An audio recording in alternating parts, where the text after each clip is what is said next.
1 week later, Jack stood at the viewport of the Baroness's flagship, watching Earth grow larger as they approached. After the battle at Nexus Station, they had escaped aboard the royal ship and spent days outrunning the Void Disciples. Jack's quick thinking had saved them more than once, his unpredictable human strategies confounding the enemy at every turn. "It looks so peaceful from up here," the Baroness said, joining Jack at the viewport. "Hard to believe such a primitive world could produce someone capable of outwitting our galaxy's most dangerous faction." Jack smiled. "Sometimes being primitive has its advantages. We haven't had thousands of years to develop rigid ways of thinking." Nyxeria padded up beside them, pressing against Jack's leg. The creature had fully recovered from its original injuries and had fought bravely during their escape. Jack had grown even closer to Nyxeria during their adventure, and the thought of saying goodbye filled him with sadness. "I have been considering your future, Jack Morgan," the Baroness said, her three eyes focused on the blue planet ahead. "Your actions saved not only Nyxeria but myself and possibly the peace of the 7th quadrant." "I just did what needed to be done," Jack replied. "Nevertheless, such service deserves reward. I would like to offer you a position in my court. Official human ambassador to the Andromeda Alliance." Jack blinked in surprise. "Me? An ambassador? I'm just a small-town vet." "You are much more than that," the Baroness said. "You showed compassion when faced with the unknown. You demonstrated courage in the face of danger. Most importantly, you gave us something we desperately need: a new perspective." Jack looked down at Nyxeria, who gazed back with those intelligent three eyes. "What about my life on Earth? My work?" "I am not asking you to abandon your world," the Baroness explained. "The position would allow you to divide your time between Earth and the Alliance. 3 months on your world, 3 months in mine. Nyxeria would travel with you, serving as both your protector and your connection to us." Jack's heart leaped at the thought of not having to say goodbye to Nyxeria. "You'd let Nyxeria stay with me part of the time. But isn't it your royal guardian?" The Baroness placed a hand gently on Nyxeria's head. "Nyxeria has formed a bond with you that is rare even among our kind. To separate you permanently would be cruel to you both. Besides, I have other guardians. This arrangement would benefit us all." Commander Vex approached and bowed slightly. "We are ready to transport the human back to his dwelling, Your Eminence." The Baroness nodded. "Have you decided, Jack Morgan? Will you accept my offer?" Jack looked once more at Earth, then at Nyxeria, then at the stars beyond. His life had been quiet before, predictable. Now he was being offered the chance to see wonders beyond human imagination, to be a bridge between worlds. "Yes," he said finally, "I accept." The Baroness's lips curved into a smile. "Excellent. We will return in 3 months' time. Until then, Nyxeria will remain with you, equipped with a communication device should you need to reach us." Later, Jack stood outside his cabin in the familiar clearing, Nyxeria at his side. The alien ship had departed, leaving no trace of its visit. Everything looked exactly as he had left it, yet everything had changed. "Well," Jack said to Nyxeria, "I guess I should call Susan and tell her I'm back from that veterinary conference." Nyxeria made a soft chirping sound that Jack had come to recognize as laughter. The next morning, Jack sat on his porch drinking coffee, watching the sunrise. Nyxeria lay beside him, content and alert. The peaceful scene was interrupted by the sound of a car coming up the long driveway. A young woman stepped out, holding a cardboard box carefully. "Dr. Morgan, I'm Lisa Carter. I found an injured hawk on the side of the road. Someone in town said you might be able to help." Jack set down his coffee and stood up. Beyond Lisa, he could see the distant stars fading with the coming day. They were still there, waiting for his return in 3 months. For now, there was work to do here on Earth. "Bring it inside," he said, smiling. "Helping injured creatures is what I do." As Lisa stepped onto the porch, her eyes widened at the sight of Nyxeria. "What kind of animal is that?" Jack exchanged a glance with Nyxeria. "That's a long story," Let's take care of that hawk first, and then maybe, if you're interested, I can tell you about the stars." The space station shook again. Pieces of the ornate ceiling fell around them as the Void Disciples' attack intensified. Guards rushed to escort the Baroness toward a secure exit, but she hesitated, looking at Jack. "Come with us," she ordered. "We must reach my flagship." Jack followed, running alongside the Baroness with Nyxeria racing ahead, scouting the path.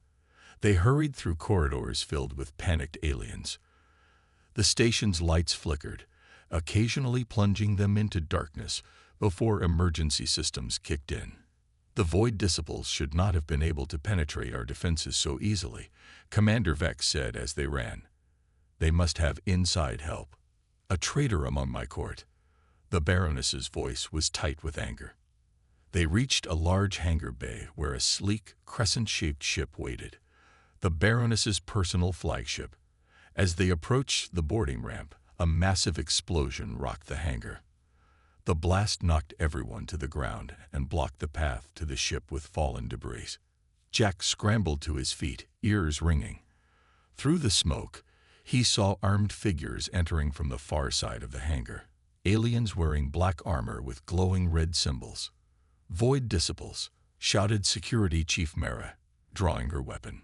A firefight erupted, energy beams cutting through the smoke-filled air. The Baroness's guards formed a protective circle around her, but they were outnumbered. One by one, they fell to the Disciples' weapons. Jack pulled the Baroness behind a large cargo container, Nyxeria following close behind. "Is there another way to your ship?" he asked. The Baroness pointed to a maintenance tunnel across the hangar bay. "Through there, but we'd be exposed trying to reach it." Jack peered around the container. The Void Disciples were advancing methodically, using superior tactics to corner the remaining guards. Commander Vex was pinned down behind a fallen shuttle, cut off from the others. Jack noticed something about the Disciples' movements. They were disciplined and organized, but also predictable. They moved in patterns, covering each other with mathematical precision. "They're too perfect," Jack muttered. "What do you mean?" the Baroness asked. "They fight like machines, following strict patterns." Jack looked around the hangar, his mind racing. His eyes landed on a control panel for the hangar's loading equipment. "I have an idea," he said, "but it's probably going to seem crazy to you." At this point, human, I welcome crazy. Jack quickly explained his plan. The Baroness looked skeptical, but nodded.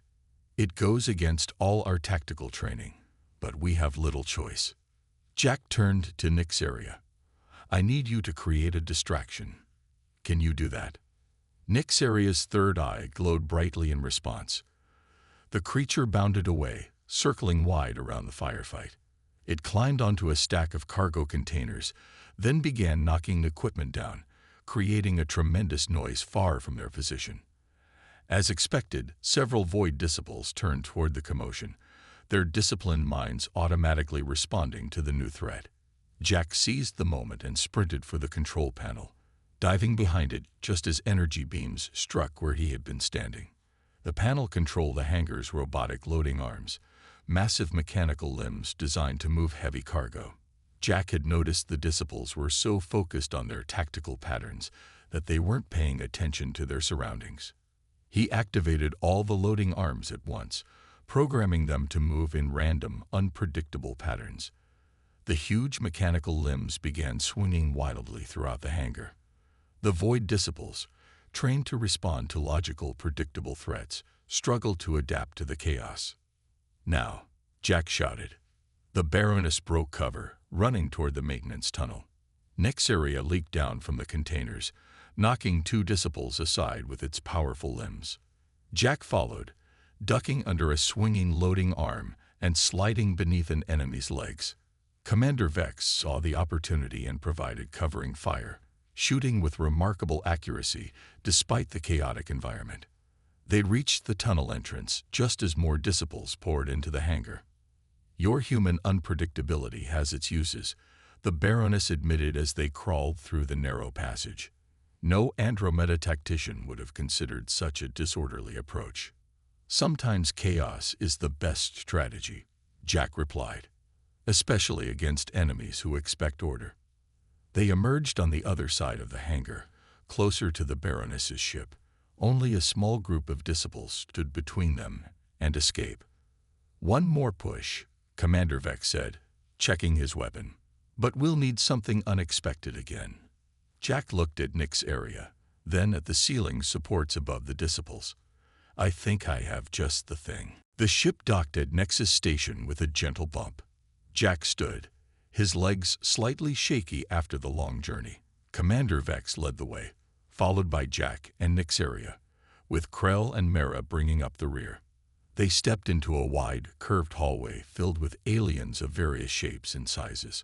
Some looked almost human, while others were completely different from anything Jack had ever seen. Many stopped to stare at Jack, clearly recognizing him as something foreign. Even more noticeable was the reaction to Nick's area. Aliens stepped aside, some bowing their heads slightly as the six-legged creature passed. Jack realized that Nick's area wasn't just any guardian. It was clearly important and respected. The royal throne room is this way, Commander Vex said, leading them to a large elevator that carried them upward through the station. When the doors opened, Jack gasped. They stood at the entrance to an enormous chamber. The ceiling arched high above, appearing to be made of some transparent material that showed the gas giant filling the view, its swirling storms casting a golden glow across the room. At the far end, on a raised platform, sat a figure on what could only be described as a throne. As they approached, Jack got his first clear look at Baroness Lyra Colvin. She was tall and slender, with the same blue-black iridescent skin as the other aliens, but hers seemed to shimmer more intensely. Her features were delicate yet strong, with high cheekbones and three eyes, like Nick's areas, that glowed a deep purple rather than blue.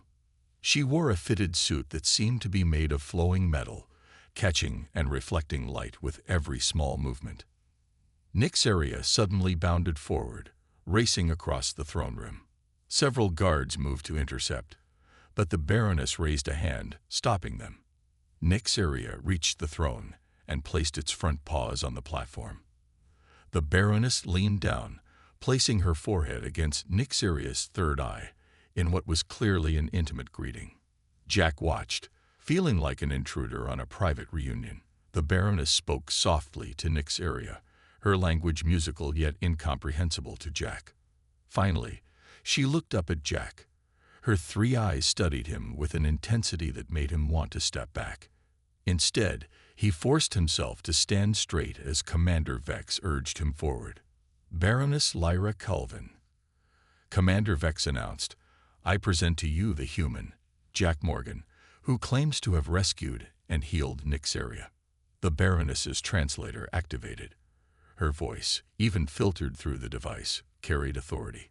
Approach, human. Jack walked forward until he stood at the base of the platform. He wasn't sure of the proper protocol, so he gave a small bow. Nick's area has shared its memories with me, the Baroness said. It shows you finding it near death, treating its wounds, and providing shelter. Is this accurate? Yes, Jack said simply. Nick's area was hurt. I'm a vet, someone who heals animals. I couldn't leave it to suffer.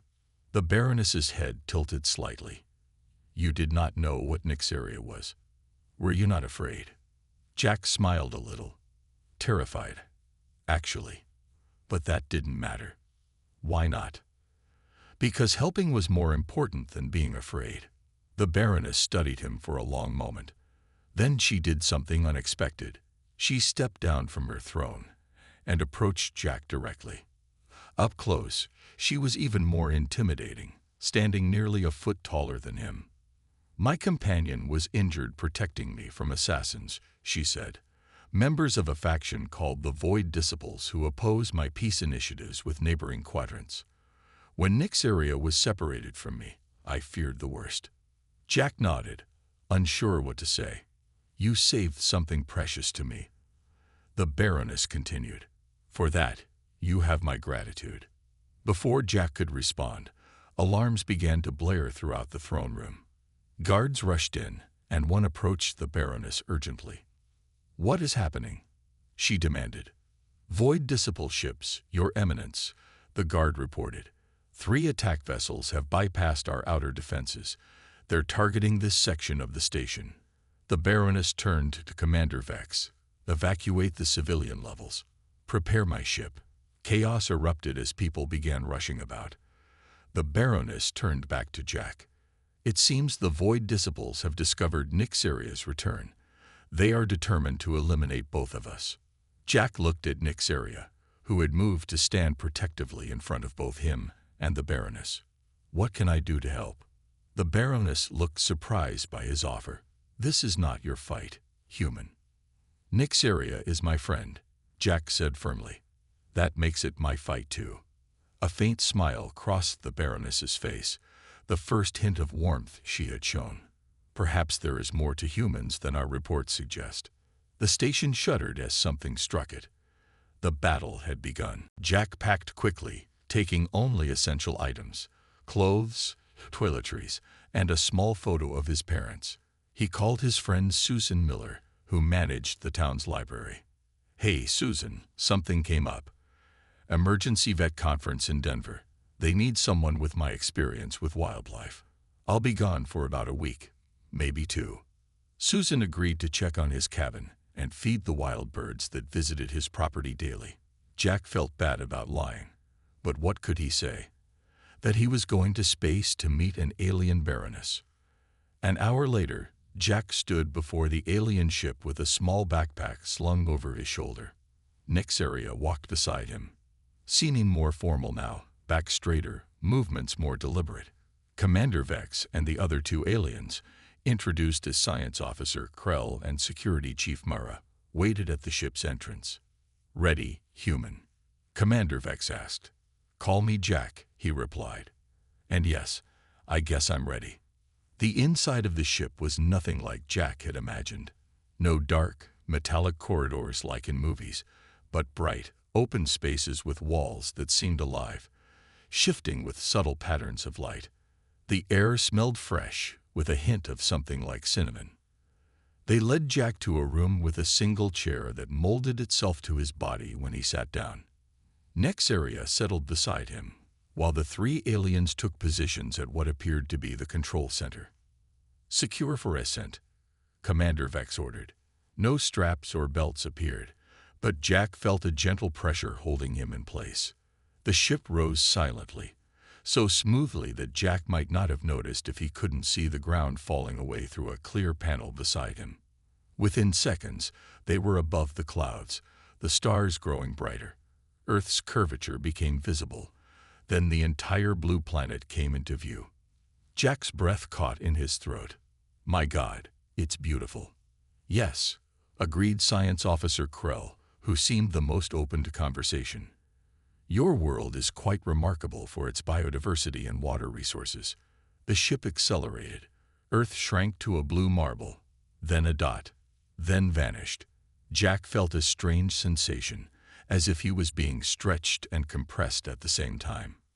"We are entering jump space," Krell explained. "The sensation is temporary." Jack's vision blurred, then cleared.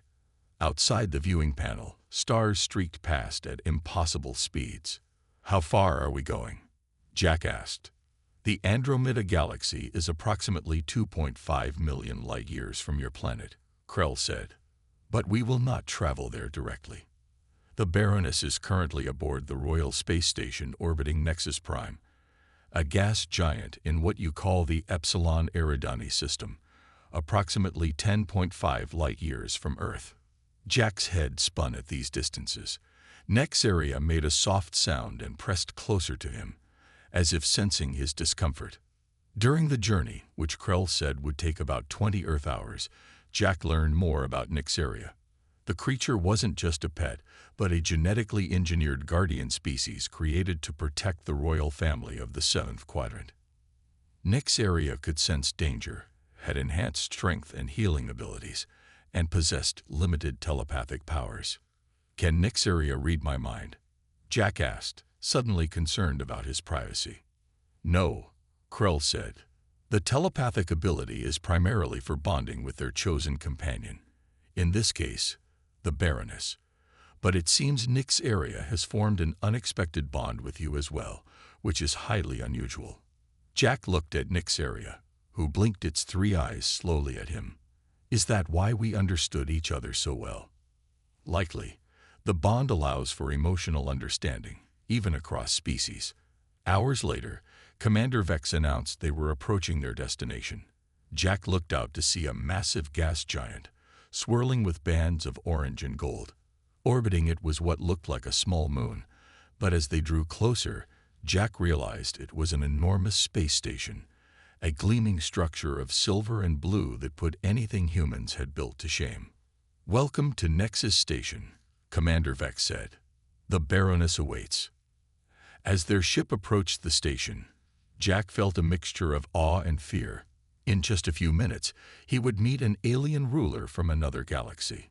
He reached down to touch Nyx Aria's head, drawing comfort from the creature's presence.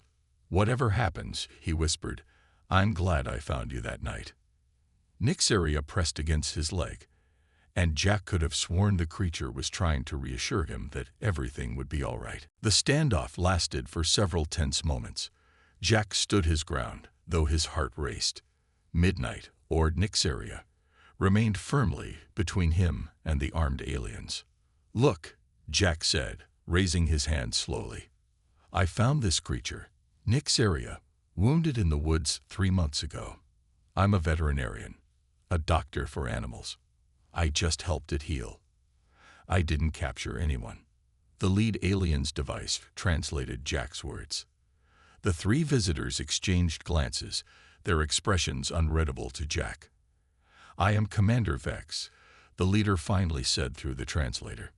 We serve Baroness Lyra Kelvin, ruler of the 7th quadrant of the Andromeda Alliance. Jack blinked, trying to process this information. Andromeda, as in the galaxy. Yes, human. Your kind has not yet developed interstellar travel, but we have been aware of your planet for centuries. Nyx Aria made a series of complex sounds. The aliens listened intently, their weapons lowering slightly. Nyx Aria claims you treated its wounds with skill and compassion, Commander Vex said, sounding skeptical. It says you asked for nothing in return. That's true, Jack said. Where I come from, we help injured creatures. It's what I do. The second alien, shorter than Commander Vex, but with more elaborate markings on its face, stepped forward. Its translator activated. Impossible. Our intelligence indicates humans exploit all creatures for gain.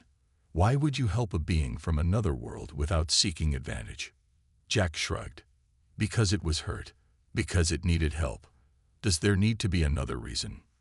The aliens conferred among themselves, speaking rapidly in their clicking language. Nyx Aria joined the conversation, making gestures with its middle limbs that Jack had never seen before. Finally, Commander Vex turned back to Jack. Nyx Aria is not merely a beast. It is the royal guardian of Baroness Lyra Kelvin. The Baroness has been searching for her companion since they were separated during an assassination attempt. Jack looked at Nyx Aria with new understanding. That explains the wounds. They weren't accidents. Someone was trying to kill you both. Commander Vex nodded. The Baroness managed to escape, but Nyx Aria was injured protecting her. We tracked the escape pod to this region, but lost the specific signal. We feared Nyx Aria had died or been captured by those who wish harm to the Baroness. Well, Nyx Aria is safe now, Jack said, and free to go home, of course. The words stuck in his throat. He had grown attached to the creature, but he never expected it could stay forever. The third alien, who had remained silent until now, spoke. Its voice, even through the translator, sounded younger. The Baroness will want to meet the human who saved her guardian. You must come with us. Meet the Baroness. Me? Jack looked between the aliens and Nyx Aria. I can't just leave. I have a job, responsibilities. This is not a request, Commander Vex said. The Baroness has ordered all involved in Nyx Aria's recovery to be brought before her. Jack felt a moment of panic. Am I being arrested? Nick's area made a soft sound and nudged Jack's hand with its head. The gesture was familiar and comforting. Not arrested, Commander Vex clarified. But the Baroness has questions only you can answer. There are those who wish her harm, and we must ensure you are not connected to them. If you are innocent as you claim, you will be returned to Earth unharmed. And if I refuse? The aliens exchanged glances again. That would be unwise. Jack looked down at Nick's area, who gazed back with those 3 intelligent eyes. Despite everything, he trusted this creature. Nick's area had had plenty of opportunities to harm him over the past 3 months, but had shown nothing but loyalty. How long would I be gone? Jack asked. Time passes differently in space travel, Commander Vex explained. What might be weeks for you could be mere days on Earth, due to relativity effects managed by our technology. Jack took a deep breath. Let me pack some things and make a call. I need to tell someone I'll be away. Commander Vex nodded. You have 1 hour. As Jack turned to go back to his cabin, Nick's area followed close behind. Once inside, away from the aliens, the creature made a soft, apologetic sound. It's okay, Jack said, patting its head. I always wanted to see the stars up close anyway. 3 months passed, and midnight became a part of Jack's daily life. The creature's wounds had healed completely, leaving only faint marks on its blue-black fur. Jack had returned to work at the clinic, but he always hurried home to his unusual companion. Midnight proved to be remarkably intelligent. The creature seemed to understand Jack's words, responding to simple commands, and even bringing items when Jack named them. It learned to open doors and drawers with its middle limbs, which worked almost like human hands. They settled into a routine. During the day, Midnight would stay in the cabin or explore the nearby woods. At night, they would sit together by the fire, Jack reading aloud from his books while Midnight listened, those 3 blue eyes fixed on Jack's face. You know, I should probably let you go, Jack said one evening as he scratched behind Midnight's pointed ears. You're healed now. You probably want to go home, wherever that is. Midnight made a rumbling sound in its chest that Jack had come to recognize as contentment. The creature pressed its head against Jack's hand, seeming to have no desire to leave. That night, Jack was awakened by Midnight's growl. The creature stood at the bedroom window, all 6 limbs tense, the fur along its spine raised. What is it? Jack asked, joining Midnight at the window. The night sky was clear, stars bright against the darkness. Then Jack saw it, a moving light, too steady to be an airplane, too fast to be a satellite. As he watched, more lights appeared, forming a pattern as they descended toward the forest. They're coming for you, aren't they? Jack whispered. A strange mixture of emotions washed over him. Fear, sadness, and a surprising sense of loss. Your people. Midnight made no sound, but its 3rd eye glowed brighter than Jack had ever seen. The lights grew larger, coming down directly toward the clearing behind Jack's cabin. He grabbed his jacket and boots. Come on, he said to Midnight. Let's go meet them. Outside, the air hummed with energy. The lights descended slowly now, revealing the sleek silver ship about the size of a small bus. It hovered silently before touching down in the clearing, grass flattening beneath it from some invisible force. Jack stood at the edge of the woods, Midnight at his side. The creature seemed torn, shifting its weight from paw to paw, looking from Jack to the ship and back again. It's okay, Jack said, though his heart pounded in his chest. I understand. A door opened in the side of the ship, light spilling out. 3 figures emerge. Tall, humanoid beings with the same iridescent blue-black skin as Midnight. They wore fitted suits that seemed to shimmer with embedded technology. Each carried what looked unmistakably like a weapon. The tallest of the 3 stepped forward. He, had a face that resembled a human's, but with sharper angles and the same 3rd eye that Midnight possessed. This eye fixed on Jack, with an intensity that made him shiver. That's far enough, Jack called out, surprised by the steadiness in his voice. The alien stopped, then raised a hand in what might have been a gesture of peace. It spoke, the sounds unlike any language Jack had ever heard, clicks and hums and tones that seemed impossible for a human throat to make. A device on the alien's wrist lit up, and then a flat, mechanical voice came from it. "Where is Nyxeria?" Jack frowned, not understanding. The alien pointed at Midnight. "We have tracked Nyxeria to this location. Return the Royal Guardian at once, human." Jack looked at Midnight, or Nyxeria, with new eyes. The creature moved forward, placing itself between Jack and the aliens. It made a series of sounds, apparently communicating with them.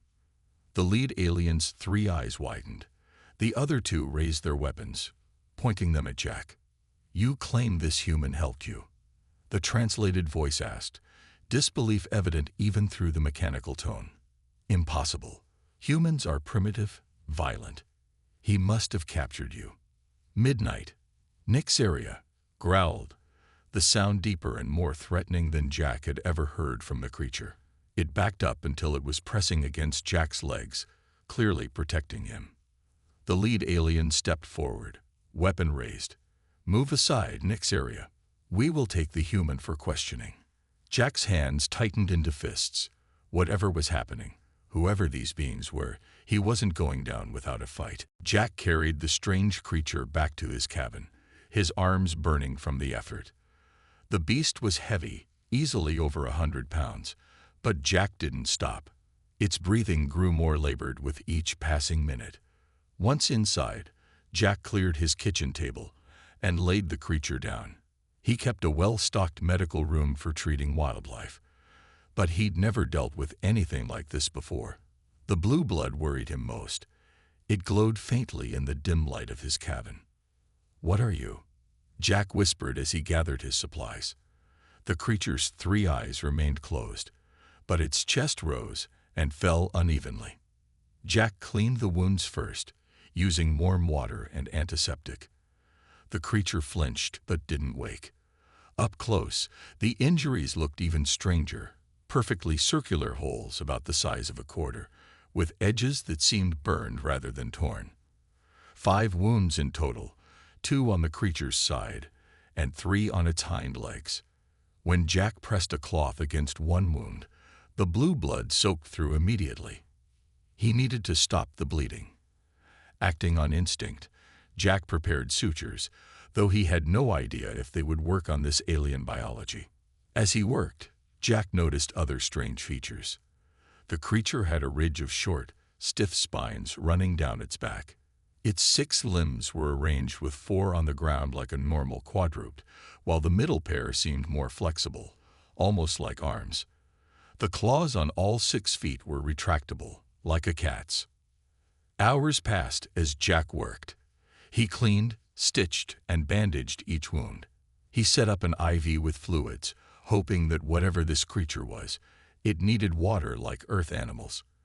Then he prepared a soft bed of blankets beside the fireplace and carefully moved his patient there. Jack stayed awake all night, watching the creature for any change. Near dawn, he noticed something remarkable. The smallest wound, which he had stitched closed, was already healing. The edges had pulled together more tightly than should have been possible in just a few hours. "You heal fast," Jack said softly. "That's good." The next 3 days fell into a pattern. Jack would check on the creature, change its bandages, and offer water and small bits of meat, which remained untouched. He called the clinic to say he needed a few days off for a personal emergency. Between caring for his unusual patient, Jack researched unusual animals online, finding nothing that matched what he had found. On the 4th morning, Jack woke to a low growling sound. He sat up quickly from where he'd been sleeping on the couch. The creature was awake, all 3 eyes open and glowing a brilliant blue. It had backed itself into a corner, its spine raised, looking ready to attack. "Easy," Jack said, keeping his voice calm. He stayed seated, trying to appear smaller and less threatening. "I'm not going to hurt you. I've been taking care of you." The creature tilted its head, the growl fading slightly. Its third eye, centered on its forehead, seemed to focus on Jack with particular intensity. Jack slowly reached for a piece of beef jerky on the coffee table. "Hungry? You haven't eaten in days." He tossed the jerky halfway between them. The creature watched it land, then looked back at Jack. After a tense moment, it extended one of its middle limbs, the arm-like ones, and picked up the jerky with surprising dexterity. It sniffed the meat carefully before taking a small bite. "That's it," Jack encouraged. "Good." Over the next few hours, Jack kept his distance but continued offering food. The creature gradually relaxed, though it watched Jack's every move. By evening, it allowed Jack to approach within a few feet. Jack noticed the wounds were healing at an incredible rate. The bandages were already coming loose as new tissue formed underneath. Whatever this creature was, it had remarkable regenerative abilities. "I'm going to call you Midnight," Jack said, sitting cross-legged on the floor. "Because of your color, and because that's when I found you." Midnight seemed to consider this, then made a soft chirping sound that Jack hadn't heard before. It wasn't acceptance, exactly, but it wasn't a rejection either. As darkness fell outside, Jack wondered what he had gotten himself into. He should report this, tell someone about the creature from the stars living in his cabin. But he knew what would happen if he did. Men in suits would come. Scientists would take Midnight away. They would study it, test it, maybe even hurt it. "Don't worry," Jack said quietly. "Your secret is safe with me. At least until you're healed." Midnight blinked all three eyes slowly, and for a moment, Jack could have sworn the creature understood every word. Jack Morgan lived alone in a small wooden cabin nestled in the Appalachian Mountains. The nearest town was 15 miles away, which suited him just fine. At 35 years old, Jack preferred the company of animals to people most days. He worked as a veterinarian at the Pinewood Animal Clinic in town, but his true passion was caring for wild animals. His cabin sat on 20 acres of woodland that he knew like the back of his hand. Every morning, he walked the same trail with a thermos of coffee, watching deer graze and birds flit between branches. The isolation might have driven some people crazy, but for Jack, it was perfect. One autumn evening, Jack sat on his porch watching the stars. The night was clear and cold, with a crispness in the air that hinted at the coming winter. Suddenly, the dark sky lit up with streaks of light, a meteor shower that wasn't supposed to happen. Jack stood up, his eyes wide as the lights grew brighter. This wasn't like any meteor shower he had ever seen. The lights moved strangely, almost as if they were controlled. One particularly bright light seemed to dive toward the forest behind his cabin, disappearing behind a tree line with a distant crash. The ground shook slightly, and a flock of birds rose from the trees, their alarmed calls filling the night air. "What the hell was that?" Jack muttered to himself. He went inside to grab his flashlight and jacket. Whatever had fallen might have started a fire, and he couldn't risk that spreading through the dry autumn woods. Jack hiked through the dark forest, his powerful flashlight cutting through the shadows. The air smelled different, like metal and ozone, an electrical smell that didn't belong in these woods. After walking for about 20 minutes, he noticed broken branches and disturbed earth, as if something had skidded along the ground. Following the trail of destruction, Jack came to a small clearing. The beam of his flashlight fell on something that made him freeze in place. It wasn't a meteor. It wasn't anything he had ever seen before. Lying in a shallow crater was an animal, or at least, Jack thought it was an animal. It was about the size of a large wolf, but its shape was all wrong.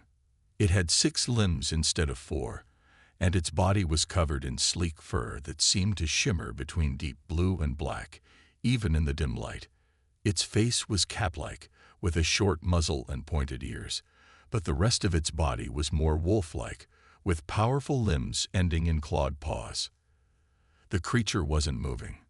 Dark liquid pooled beneath it, glistening with an unnatural blue glow. Jack hesitated, his heart racing. This thing wasn't from Earth. It couldn't be. His first instinct was to run, to call someone. The police, the army, anyone. But then the creature made a sound, a weak, pained whimper that cut through Jack's fear. He had heard that same sound from countless injured animals over the years. Pain was pain, no matter what species felt it. Moving slowly, Jack knelt beside the creature. Its side rose and fell with shallow breaths. Several wounds marred its strange body, but they didn't look like any injuries Jack had seen before. They were perfectly round, with charred edges, as if the creature had been shot with some kind of energy weapon. "Easy there," Jack whispered, not sure if the creature could hear or understand him. "I'm not going to hurt you." The creature's eyes flickered open for just a moment. 3 eyes, Jack realized with shock. 2 in the normal position, and a third in the center of its forehead. They glowed with the same blue light as its blood before closing again. Jack made his decision. Creature from another world or not, it was injured and suffering. He couldn't leave it to die alone in the cold. With great care, he removed his jacket and gently wrapped it around the creature's body, avoiding the worst of its wounds. "Let's get you somewhere warm," he said softly, lifting the surprisingly heavy animal. "I don't know what you are, or where you came from, but I'm going to help you if I can." As Jack carried the creature back to his cabin, the stars continued to shine overhead, unchanged and uncaring.